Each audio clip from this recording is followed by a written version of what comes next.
جو انسان اپنی وفا کا ذکر کرتا ہے وہ اصل میں دوسرے کی بے وفائی کا ذکر کر رہا ہوتا ہے۔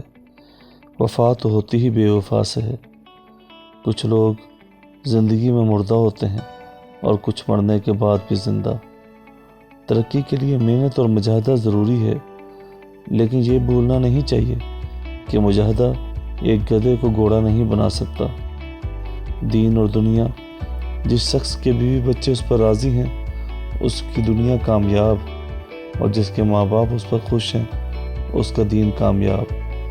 جو سچا نہیں وہ کسی سچے کا انتظار نہیں کر سکتا۔ ہم ایک عظیم قوم بن سکتے ہیں اگر ہم معاف کرنا اور معافی مانگنا شروع کر دیں۔ سب سے بڑی قوت برداشت ہے۔ اللہ کے راز اللہ ہی جانتا ہے، اللہ کی باتیں اللہ جانے۔ ہم مشیت الہی کو نہیں سمجھ سکتے، بلکہ ہم تو اپنی مشیت کو بھی نہیں سمجھ سکتے۔ موسیٰ علیہ السلام نہ سمجھ سکے کہ ان کا ساتھی کیا کر رہا ہے، کشتی کیوں توڑی گئی، بچہ کیوں قتل ہوا، دیوار یتیم کیوں مرمت کی گئی، ایک پیغمبر کو سمجھ نہ آ سکی۔ یعقوب علیہ السلام کو یہ پتہ نہ چل سکا کہ ان کا جدا ہونے والا بیٹا کس حال میں ہے۔ یہ اللہ کے کام ہے۔